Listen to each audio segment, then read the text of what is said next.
Hello everyone, welcome back to our channel. So last వీడియోలో మీరు విష్ణుమూర్తి యొక్క కల్కి అవతారం గురించి కొన్ని ఆసక్తికరమైన విషయాలు అయితే తెలుసుకున్నారు కదా. సో ఈ వీడియోలో కల్కి అవతారం నుంచి మనం ఎటువంటి లెసన్స్ నేర్చుకోవచ్చు అనే దాని గురించి మాట్లాడుకుందాం. ఈ వీడియోని మిస్ అవ్వకుండా పూర్తిగా చూసేయండి, ఎందుకంటే ఈ పాఠాలు మీకు లైఫ్ లో తప్పకుండా యూజ్ అవుతాయి. అండ్ మనం డిస్కస్ చేయబోయేది సాక్షాత్ ఒక దేవుని అవతారంకి ఉండేటటువంటి క్వాలిటీస్ కాబట్టి వాళ్ళ నుంచి కొంతనైనా ఇన్స్పిరేషన్ ని మనం తీసుకోవాలి, ఆ క్వాలిటీస్ ని మనం మనలో ఉంచుకోవాలి. కల్కి అవతారం నుంచి మీరు మీ work related and life related పాఠాలను నేర్చుకుంటారు. కల్కి ఆ విష్ణుమూర్తి యొక్క 10వ అవతారం మరియు చివరి అవతారం. ప్రపంచం అంతా అవినీతి, అన్యాయం ఇంకా అనైతికంగా మునిగిపోయినప్పుడు కల్కి ప్రత్యక్షమవుతాడు. తెల్లని గుర్రంపై స్వారీ చేస్తూ జ్వలించేటటువంటి ఒక కత్తిని పట్టుకొని కల్కి దుష్ట శక్తులను నిర్మూలించి ధర్మాన్ని పునరుద్ధరించి సత్యం మరియు ధర్మం యొక్క కొత్త శకాన్ని స్థాపించే ఒక దైవిక యోధునిగా కల్కిని వర్ణిస్తారు. హిందూ మతంలోని అవతారాల ప్రకారం కల్కికి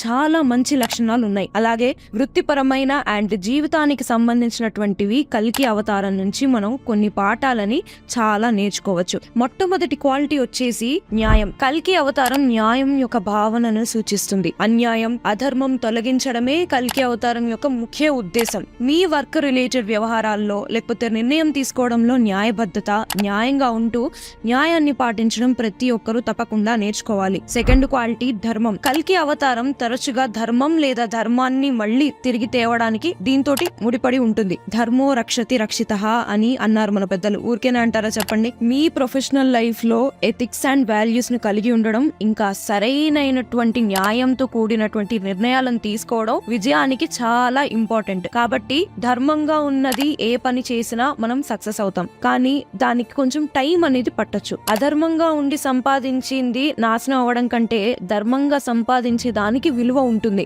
సహనం అంటే పేషెన్స్. కల్కి అవతారం సహనం ఇంకా సరైన సమయం కోసం వేచి ఉండటంతో ముడిపడి ఉంటుంది. మీ లైఫ్ లో అన్ని అవకాశాలు ఒకేసారి రావు అని అర్థం చేసుకోవడం, ఇంకా ఓపికతో ఉండడం మరింత అనుకూలమైనటువంటి ఫలితాలకు దారితీస్తుంది. దేనికైనా సరే పేషెన్స్ అవసరం అండి. మనం ఎక్కువ ఆపర్చునిటీస్ కోసం ఎదురు చూడాలన్నా, లేకపోతే ఏదైనా మంచి ఛాన్స్ కోసం వెయిట్ చేస్తున్నామన్నా అది కొంచెం టైం తీసుకుంటుంది. గుడ్ థింగ్స్ టేక్ టైం అంటారు కదా. కాబట్టి చాలా ఓపికతోటి ఉండాలి. ఖచ్చితంగా మన హార్డ్ వర్క్ ఏదో ఒక రోజు ఫలిస్తుంది. మనకి పాజిటివ్ కాన్సిక్వెన్సెస్ వస్తాయి. మనకి సక్సెస్ ఖచ్చితంగా వస్తుంది అనే దానిపైననే మనం దృష్టి పెట్టి ముందుకు వెళ్ళాలి, అంతే. నాయకత్వం అంటే లీడర్షిప్. నాయకుడిగా కల్కి మానవాళిని మంచి భవిష్యత్తుకు నడిపించాలని కోరుకుంటాడు. వృత్తిపరమైనటువంటి ప్రపంచంలో లీడర్షిప్ అనేది మీకు తోడుగా ఉన్న వాళ్ళకి మార్గనిర్దేశం చేయడం, కఠినమైన నిర్ణయాలు తీసుకోవడం మరియు ఉమ్మడి లక్ష్యాలను సాధించడానికి ఇతరులను ప్రేరేపించడం. లీడర్ గనక సెల్ఫిష్ గా ఉండి, సున్నితంగా ఉండి తన గోల్స్ గురించి తాను ఆలోచించుకుంటే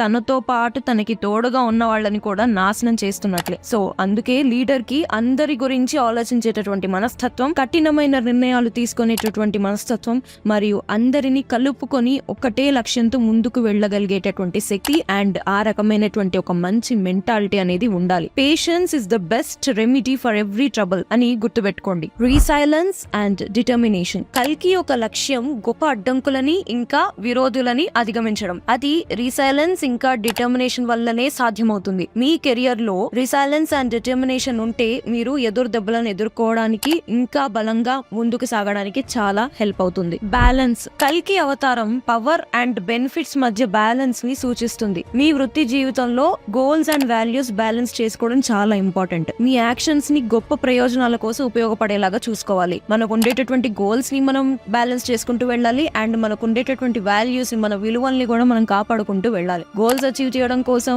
మనకు ఉండేటటువంటి విలువల్ని పోగొట్టుకోకుండా న్యాయంగా, ధర్మంగా ముందుకు వెళ్ళాలి. ప్రిపరేషన్. ప్రపంచం అల్లకల్లోలంగా ఉన్నప్పుడు ఆ టైంలో కనిపించేటటువంటి యోధుడిగా కల్కిని తరచుగా చిత్రీకరిస్తారు. హనుమాన్, విభీషణుడు, పరశురాముడు మొదలైన వారు యుద్ధంలో అవసరమైన దగ్గర కల్కికి సహాయపడతారు అని పురాణాల్లో చెప్పబడింది. మీ జీవితంలో కూడా వర్క్ ఇంకా స్టడీస్ కి సంబంధించినటువంటి విషయాల్లో కంటిన్యూస్ లెర్నింగ్, స్కిల్ డెవలప్మెంట్ ఇంకా మీరు ఎదుర్కొనేటటువంటి ఛాలెంజెస్ కి రెడీగా ఉండడం, వాటికి ప్రిపేర్డ్ గా ఉండడం అనేటువంటివి చాలా ఇంపార్టెంట్. ప్రిపరేషన్ ద్వారా మీకు ప్రతిదీ నేర్చుకునేటటువంటి మెంటాలిటీ వస్తుంది. ప్రతి ఛాలెంజ్ ని ఫేస్ చేసి అప్పుడు ఆ రిజల్ట్స్ ని బట్టి మనం ముందుకు వెళ్తూ ఉంటాం. So no matter what the situation is, మనం ఎప్పుడైనా సరే ఎలాంటి సందర్భం ఎప్పుడు వస్తుందో మనకు తెలియదు. కాబట్టి ప్రతి దానికి మనం ప్రిపేర్డ్ గా ఉండాలి. మంచి అయినా గానీ, చెడైనా గానీ, కష్టమైనా గానీ, సుఖమైనా గానీ. లాస్ట్ వచ్చేసి సర్వీస్. విష్ణు విష్ణువు యొక్క ఇతర అవతారాల లాగానే కల్కి మానవాళికి సేవ చేయడానికే అవతరిస్తాడు. కల్కి కలియుగాన్ని ముగించి